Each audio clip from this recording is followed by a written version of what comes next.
Hi viewers, எல்லோரும் எப்படி இருக்கீங்க?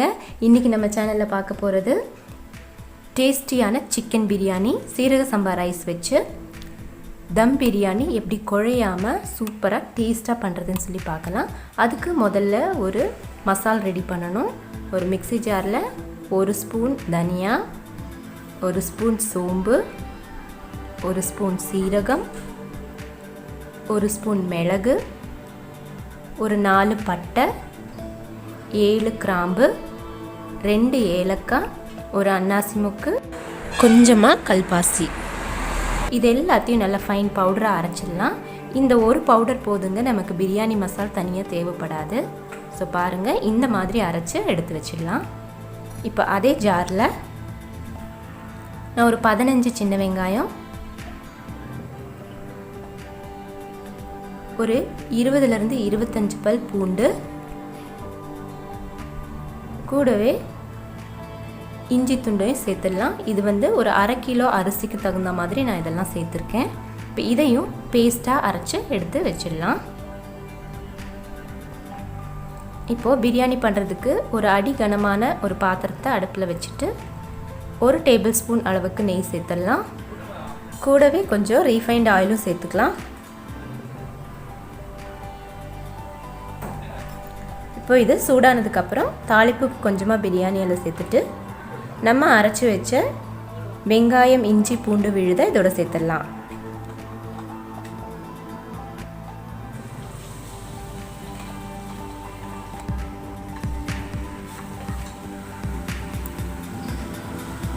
இப்போது இது பச்சை வாசனைலாம் நல்லா போகிற அளவுக்கு கொஞ்சம் நேரம் நல்லா வதக்கி விடணும்.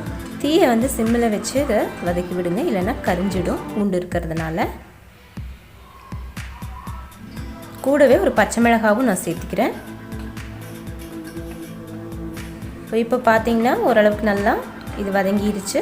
இது கூட நான் அரைச்சி வச்ச பிரியாணி மசால் பவுடரையும் சேர்த்தியாச்சு.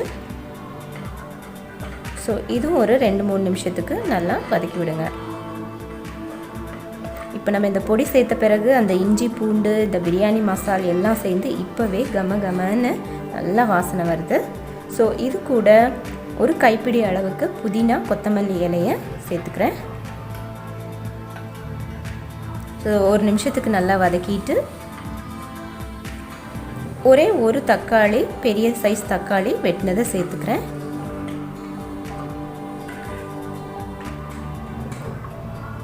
ஸோ இது கொஞ்சம் நேரம் வதக்கிட்டு நம்ம காரத்துக்கு தகுந்த மாதிரி மிளகாய்த்தூள் சேர்த்துக்கலாம்.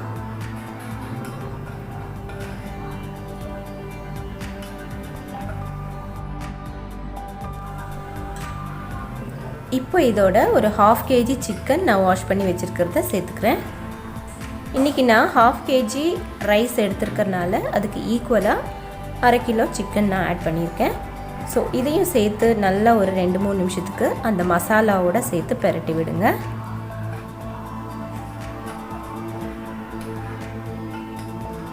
இப்போ இதில் ஒரு 2 டேபிள் ஸ்பூன் அளவுக்கு நல்லா கட்டியான தயிர் சேர்த்துக்கலாம்.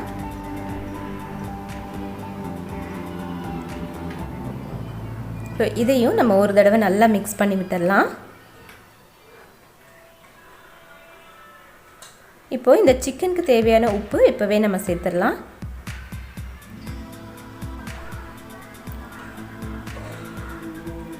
இப்போ இந்த சிக்கன் நமக்கு ஒரு 3/4 பாகம் வேகணும். நான் ஒரு மூடி போட்டு ஒரு 15 நிமிஷத்துக்கு வேக விடுறேன்.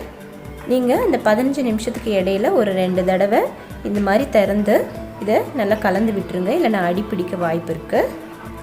இப்போ பார்த்தீங்கன்னா சிக்கன் நல்லா ஓரளவுக்கு 3/4 பாகம் வெந்துடுச்சு. இதில் இப்போ தண்ணி சேர்த்துக்கலாம். நான் 1 கப் அரிசிக்கு 1.5 கப் தண்ணி, அந்த ரேஷியோவில் நான் மிக்ஸ் பண்ணியிருக்கேன். இப்போ நம்ம தேவையான அளவு உப்பு சேர்த்துக்கலாம். ஆல்ரெடி சிக்கனுக்கு கொஞ்சம் உப்பு சேர்த்துருந்தோம். இப்போது நீங்கள் டேஸ்ட் பண்ணி பார்க்கும்போது அந்த தண்ணியில் கொஞ்சம் உப்பு கூட இருக்கணும், அந்த மாதிரி பார்த்து சேர்த்துக்கோங்க.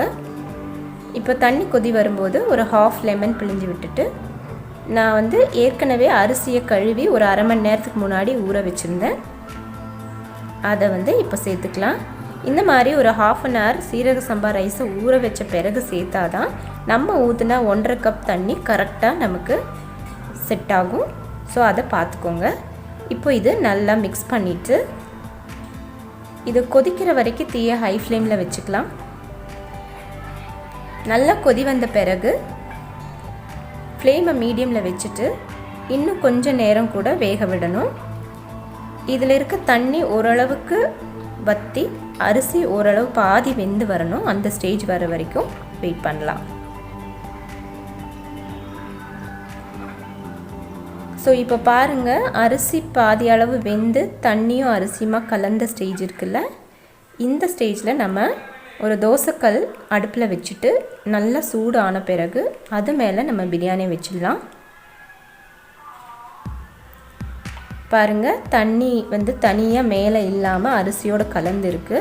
இந்த ஸ்டேஜில் நம்ம மேலே ஒரு மூடியை போட்டு ஏதாவது ஒரு வெயிட்டான பொருளை மேலே வைக்கணும். இதை அப்படியே ஒரு 10 நிமிஷத்துக்கு சிம்மில் வச்சிடலாம்.